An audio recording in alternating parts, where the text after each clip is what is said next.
दो दिनों में जम्मू कश्मीर यूनियन टेरिटरी में दो ऐतिहासिक घटनाएं हुई। कल Srinagar first chess Olympiad torch relay का साक्षी बना था और आज रोइंग के इतिहास में पहली नेशनल चैंपियनशिप का जम्मू कश्मीर में आगाज हो रहा है। ये इस बात को प्रदर्शित करता है कि देश के खेल के मानचित्र में जम्मू कश्मीर भी अपना वर्चस्व कायम करने की कोशिश कर रहा है और मुझे विश्वास है कि वो दिन दूर नहीं है जब हम सभी 33 विधाओं में नेशनल गेम्स की मेजबानी कर सकेंगे। मैं रोइंग फेडरेशन ऑफ इंडिया की अध्यक्ष श्रीमती राजलक्ष्मी सिंह जी तथा भारत के खेल मंत्री का शुक्रगुजार हूं, जिन्होंने इस चैंपियनशिप को श्रीनगर में आयोजित करने का फैसला लिया है।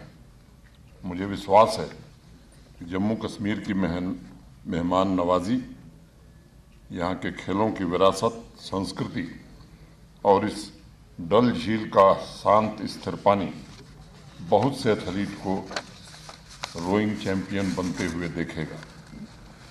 देश के कोने कोने से आए हुए खिलाड़ियों और खेल प्रेमियों का मैं हृदय से स्वागत करता हूं और उन्हें बेहतरीन रोइंग के प्रदर्शन के साथ साथ जम्मू कश्मीर की खूबसूरती और मेहमान नवाजी का भी लुत्फ उठाने का निमंत्रण देता हूं। वाटर स्पोर्ट्स के इस महाकुंभ के लिए लाखों खेल प्रेमी इंतजार कर रहे थे। जल तरंगों पर खेल की उत्कृष्टता का जश्न, मानवीय शौर्य, स्किल तथा धैर्य का यह उत्सव सभी खिलाड़ियों में साहस और चैंपियन की भावना का भी निर्माण करेगा, ऐसी मेरी कामना है। साथियों, हमारे देश की सभ्यता नदियों, झीलों के किनारे पनपी और विकसित भी हुई। इंसान और नदियों का आत्मीय संबंध अनेक चुनौतियों के बावजूद लगातार विकसित हुआ है और आज भी इस सांस्कृतिक विरासत को आधुनिक परिप्रेक्ष्य में संरक्षित रखने और विकास के नए आयाम स्थापित करने की जद्दोजहद चल रही है। खेल के रूप में रोइंग का स्वरूप बहुत बाद में आया है, लेकिन नदियों तथा झीलों की धरती जम्मू कश्मीर में नाव से यात्रा, नाव पर बाजार, नाव से ट्रांसपोर्टेशन का सिस्टम सदियों पुराना है। एक बड़ी आबादी, चाहे वो बच्चे हों, युवा हों, महिलाएं हों, बुजुर्ग हों, इनके जीवन में नदियों का और झीलों का बड़ा महत्वपूर्ण योगदान रहा है और ये इनके जीवन के अभिन्न अंग भी रहे हैं।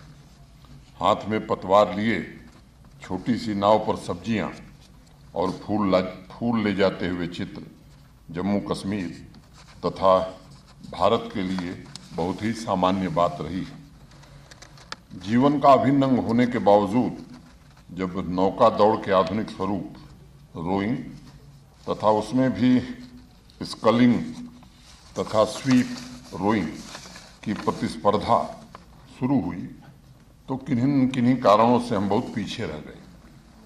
पूरे देश में हर ओलंपिक के बाद अखबारों में एक ही सवाल होता था कि दुनिया में दूसरी सबसे बड़ी आबादी होने के बावजूद भारत ओलंपिक प्रतिस्पर्धा में सबसे फिसड्डी क्यों रहता है। फेडरेशन पहले भी थे, योग्य खिलाड़ी भी थे। मैं समझता हूं कि ये एक विचारणीय प्रश्न है जिस पर सबको विचार करना चाहिए। मुझे लगता है कि जिस तरह सही इलाज के लिए बीमारी का जानना बड़ा आवश्यक है, उसी तरह समस्या के समाधान के लिए उसकी गहराई में जाकर समाधान खोजना भी जरूरी होता है। आबादी, संसाधन सब कुछ होने के बावजूद हमारे पास खेल की संस्कृति, स्पोर्ट्स कल्चर, ये कहीं न कहीं कमी दिखती थी। समाज में लोग अपने बच्चे को इंजीनियर, डॉक्टर, चार्टर्ड अकाउंटेंट बनाना पसंद करते थे, लेकिन क्रिकेट के अलावा किसी और खेल में खिलाड़ी बनाना ये उन्हें मंजूर नहीं था। मुझे लगता है, मैं जब विचार करता हूं एक इंडिविजुअल, एक व्यक्ति के नाते, तो मैं मानता हूं कि भारत के वर्तमान प्रधानमंत्री श्रीमान नरेंद्र मोदी जी ने जब से देश की बागडोर संभाली, स्पोर्टिंग कम्युनिटी में एक बड़ा बदलाव देखने को पिछले 7-8 वर्षों में मिल रहा है। उन्होंने सबसे पहले स्पोर्ट्स कल्चर को समाज में स्वीकृति प्रदान कराने की कोशिश की तथा सम्मानित कैरियर के रूप में स्पोर्ट्स स्थापित हो, इसमें स्वयं आगे बढ़ करके एक अग्रणी भूमिका का निर्वहन किया। युवा प्लेयर्स पिछले 7-8 वर्षों से लगातार प्रेरित हों, इसकी कोशिश प्रधानमंत्री जी बार बार करते हैं। आप सोचिए, हिंदुस्तान के इतिहास में पहली बार मैदान पर पसीना बहा रहे खिलाड़ी प्रधानमंत्री के सीधे संपर्क में आ जाते हैं। प्लेयर्स की उपलब्धि पर अब स्पोर्ट्स डिपार्टमेंट द्वारा भेजे गए बधाई संदेश की रिवायत अब धीरे धीरे समाप्त होने लगी है, क्योंकि अब सीधे उन्हें प्रधानमंत्री आवास से निमंत्रण आ जाता है। हर एक प्लेयर की व्यक्तिगत आकांक्षाओं को प्रधानमंत्री जी ने सीधे देश की 130-135 करोड़ देशवासियों की उम्मीदों और सपनों से जोड़ दिया है।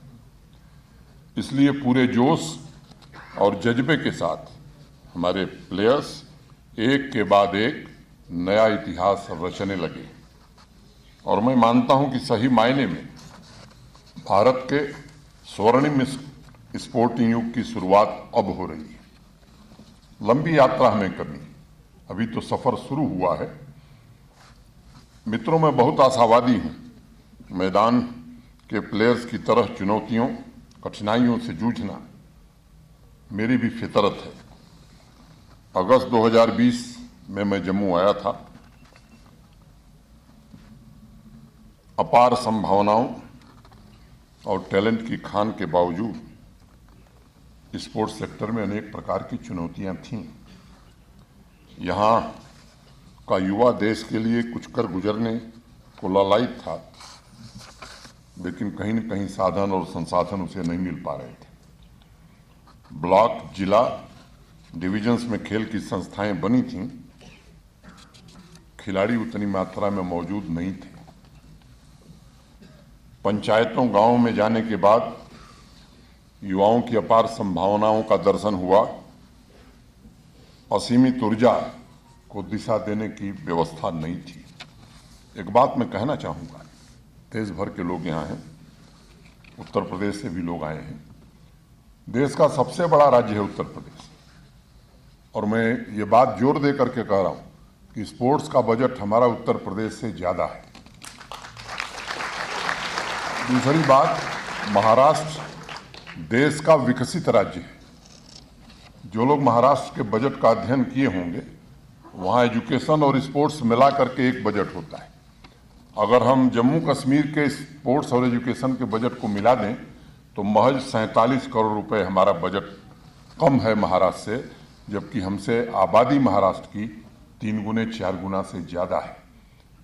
तो वर्तमान शासन की प्रतिबद्धता, या मैं कहूँ कि वर्तमान प्रशासन की प्रतिबद्धता प्रधानमंत्री जी के नेतृत्व में स्पोर्ट्स को आगे ले जाने की है, इसलिए ये व्यवस्था की गई है। आप में से अनेक लोगों को जो जम्मू कश्मीर के हैं उनके पास आंकड़े होंगे। मुझे बताया गया है स्पोर्ट्स सेक्रेटरी के द्वारा कि पहले 18-19 तक मैदान में 1 लाख, सवा लाख लोग खेलते थे।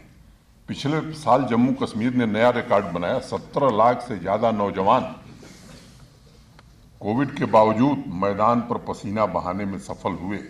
और इस साल का लक्ष्य बहुत ही महत्वाकांक्षी है। 32 लाख से ज़्यादा नौजवान, 30 लाख से ज़्यादा नौजवान इस बार खेल की विभिन्न गतिविधियों में जम्मू कश्मीर में भाग लेंगे।